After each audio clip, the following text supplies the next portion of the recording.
हर वो एग्जाम जिसका paper offline तरीके से होता है, ओएमआर बेस्ड होता है, उसमें लगभग 10% बच्चे केवल इस वजह से बाहर हो जाते हैं क्योंकि वो ओएमआर भरने में जो है गलती कर देते हैं। और उसमें बहुत सारे सिंसियर बच्चे होते हैं और उसमें आप भी हो सकते हैं। इसलिए इस वीडियो को बिल्कुल भी स्किप मत करना, बहुत ही इंपॉर्टेंट वीडियो है, इसको लास्ट तक देखना। और जो भी लोग यूपीएससी की तैयारी कर रहे हैं उनके लिए तो खास करके वीडियो है। बहुत सारे मुझसे कमेंट सेक्शन में पूछ रहे थे कि सर मोस्ट सेविंग तरीका बताइए ओएमआर भरने का, क्योंकि आप जब ऑनलाइन से कंपेयर करते हो तो आपको 15 से 20 मिनट एक्स्ट्रा लगता है। तो आप कुछ स्पेसिफिक तरीका है जिससे आप जो है वो समय थोड़ा बहुत तो 2-3 मिनट तो कम कर सकते हो, जिसको आप अपने मेन पेपर में दे सकते हो। तो इस वीडियो को पूरा लास्ट तक देखना। उससे पहले बता दूं कि अगर आप यूपी पुलिस और यूपीएससी की तैयारी कर रहे हैं और अभी तक आप केवल ऑनलाइन एग्जाम दे रहे हैं तो आप जो है अपने पैर पे कुल्हाड़ी मार रहे हैं, क्योंकि ऑनलाइन और ऑफलाइन का सिनेरियो बिल्कुल भी अलग होता है। जैसा कि मैंने अभी आपको बताया कि उसमें समय भी ज्यादा लगता है, उसके साथ साथ बहुत सारी चीजें होती हैं जो उसमें आपको समझ में नहीं आती है। जैसे कि आप जब क्वेश्चन कर लेते हो, आपका आंसर आ जाता है, उसके बाद आपको ओएमआर जाके भरना होता है, लेकिन ऑनलाइन में आप केवल सेव एंड नेक्स्ट करके चले जाते हो, वो ग्रीन हो जाता है। उसके साथ साथ अगर आपको क्वेश्चन कोई ऑनलाइन वाले एग्जाम में जो है आपको केवल मार्क फॉर रिव्यू करना है तो सिंपली आपको मार्क फॉर रिव्यू कर देना है, और जब आप दोबारा आओगे तो वो अलग कलर से जो है हाईलाइट होता रहता है, तो आपको इजीली पता चल जाता है कि मैंने इसको रिव्यू करने के लिए मार्क किया हुआ है।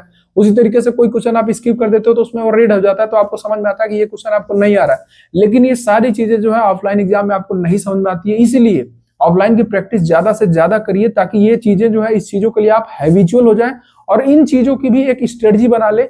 अदरवाइज आप कितना भी पढ़ लो, अगर उस दिन आप ओएमआर जो है अच्छे से नहीं भर पाए और उसकी स्ट्रेटजी पहले से बना के नहीं चल रहे हैं तो उस दिन पक्का लीपापोती कर देंगे और उसी की वजह से आप फाइनल सिलेक्शन की वजह से वंचित भी रह सकते हैं।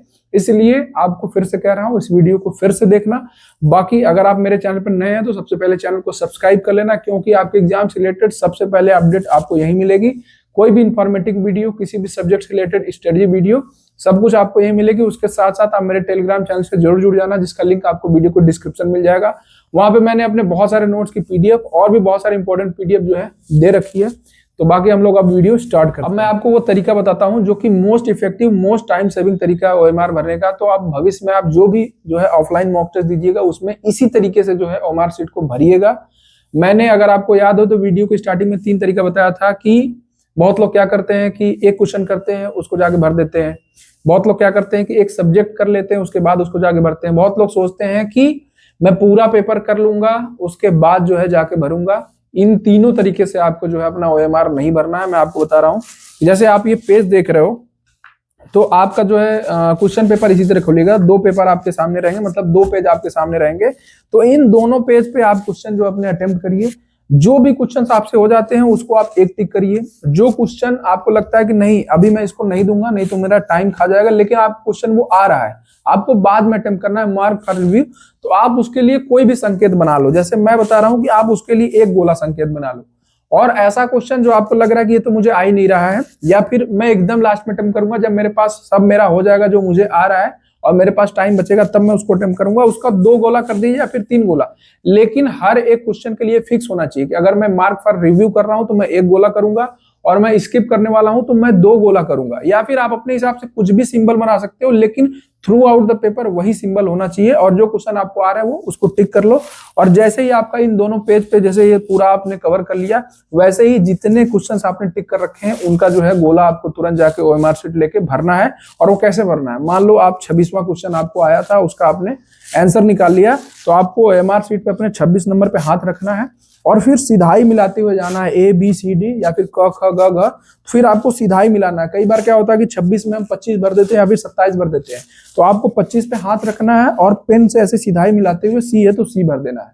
आपको ये तरीका आजमाना ही है। अगर आप रैंडम तरीके से जो है 26 आ रहा है 26 को भर दिए, 27 नहीं आ रहा है या फिर मार्क फॉर रिव्यू आप उसको टिक नहीं कर रहे हो, आप उसको अलग नहीं कर रहे हो ना, तो लास्ट में जो है आप पूरा कंफ्यूज हो जाओगे और पूरा हैक्टिक जो है वहां पे जाके पूरा जो है फंस जाओगे और जो है घबराहट में पूरा पेपर खराब करके आओगे। तो ये तरीका जो है बहुत ही बेस्ट है। इसी तरीके से आप जो है सिंबलाइज करके जिस भी तरीके से कर रहे हो, मैं ये नहीं कर रहा हूं कि आप टिक करो या फिर गोला करो, आप अपने से कुछ भी सिंबल डिसाइड कर लो, लेकिन हाँ तीनों टाइप के क्वेश्चन के लिए एक एक सिंबल बना लो और उसी हिसाब से सिंबलाइज करके। और भरना कैसे है, 2 पेज हो जाए तुरंत जाके भर लेना है।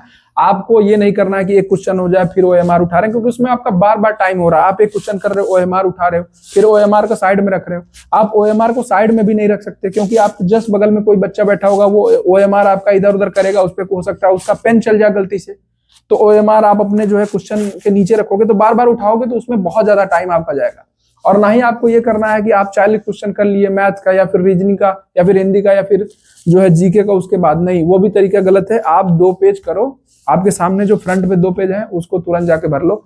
और भले गलती से इन 2 तरीकों को अपना लेना, लेकिन तीसरा तरीका तो बिल्कुल भी मत अपनाना कि पूरा पेपर कर लूंगा उसके बाद भरूंगा। मैंने अपने आंखों के सामने देखा है लेखपाल पेपर में, मेरे जो बगल में बच्चा बैठा था वो यही किया था, वो पूरा अपना कर लिया, उसके बाद सोचा कि अब जो है बैठ के भरूंगा और पूरा OMR नहीं भर पाया। जो है एग्जामिनर आया, उसका OMR शीट छीन के चला गया। तो ये गलती बिल्कुल भी मत करना, नहीं तो कितने बड़े भी 30 मार्क खाओ हो, कितनी भी तैयारी करके रखे हो, केवल इस गलती की वजह से तुमको लास्ट में कोई समय नहीं देगा। बच्चे वहां अफरा तफरी कर देंगे। ऑफलाइन का जो है हिसाब किताब अलग होता है, वहां थोड़ा शोर शराबा हमेशा होता रहता है, खुड़खाड़ होता रहता है। इतने हाईटेक एग्जाम सेंटर्स आप लोग को नहीं मिलेंगे। आप लोग इस चीज से पहले ही के लिए मतलब पहले से ही तैयार रहिए। तो जो तरीका बताया है इसी को अपनाना, ये बेस्ट तरीका है। और जो है मैं दोबारा कह रहा हूं कि जो भी लोग अभी भी ऑफलाइन एग्जाम्स की प्रैक्टिस मतलब ऑफलाइन मॉक की प्रैक्टिस नहीं शुरू किए हैं वो लोग शुरू कर दो। अदरवाइज लास्ट में जाके आप जो है घबराहट में अपना पेपर खराब कर लोगे, अगर आप अच्छे खासे मॉक टेस्ट की प्रैक्टिस, ऑफलाइन मॉक टेस्ट की प्रैक्टिस और OMR भरने की प्रैक्टिस नहीं किए हो। तो आप कहां से ऑफलाइन मॉक टेस्ट दे सकते हैं, उसके लिए मैंने बेस्ट रिसोर्स को जो है एक शॉर्ट वीडियो में बता रखा है, जिसका लिंक आपको डिस्क्रिप्शन में मिल जाएगा, वहां से जाके देख लेना।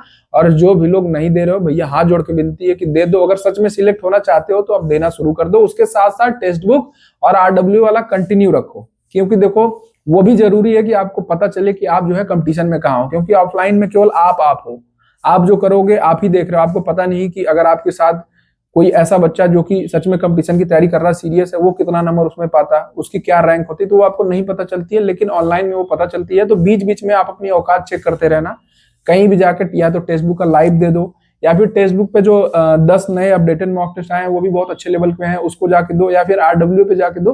तो बीच बीच में वीकली वाला जो है हफ्ते में एक जो है ऑनलाइन मॉक टेस्ट देते रहो, बाकी ऑफलाइन पे जो है आप स्विच कर जाओ। अब आप लोग के एग्जाम में भी ज्यादा टाइम नहीं बचा है, इसलिए ये तरीका अपनाओ OMR भरने का। और हाँ, एक चीज और करना कि जब भी ऑफलाइन मॉक टेस्ट देना तो जो टाइमर है या फिर आप अपने फोन में चला रखे हो या फिर किसी भी तरीके से उसको अपने सामने रखना, ताकि आपको पर क्वेश्चन टाइमिंग भी पता चलती रहे, मतलब एक अंदाजा लगता रहे। हर क्वेश्चन का टाइम तो आप देखोगे नहीं, कितने से स्टार्ट किया हूँ फिर ये सॉल्व हो गया तो इतना हो गया, वो तो आप नहीं देख पाओगे, लेकिन एक अंदाजा लगता रहेगा कि मैथ में मैंने लगभग इतना टाइम दे दिया, हिंदी में लगभग इतना टाइम दे दिया। तो उससे जो है आप जो है थोड़ा सा ऑनलाइन के टच में रहोगे। लेकिन मैं आपको बता रहा हूँ कि मेन एग्जाम में ना ही आपके जो है कमरे में घड़ी रहेगी, ना ही आपके पास टाइमर रहेगा, तो वहां पे टाइमिंग मिसमैच होने की बहुत संभावना है।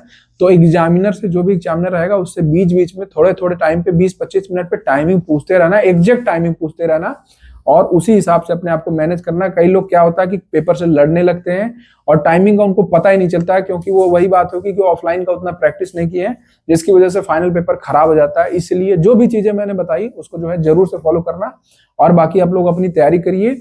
जो भी रिसोर्सेज आपके पास हैं, जो भी आपने अभी तक अपने नोट्स बना रखे हैं, उसका जो है बहुत ही अच्छे तरीके से जो है रिवीजन करिए। ऑफलाइन और ऑनलाइन का जो है मिक्स करके जो है मॉक टेस्ट की प्रैक्टिस करिए। बाकी आप लोगों को ऑल द बेस्ट। और जो भी लोग मुझे पहली बार देख रहे हो मेरे चैनल को सब्सक्राइब कर लेना। बाकी मिलते हैं अगली वीडियो में। जय हिंद, जय भारत।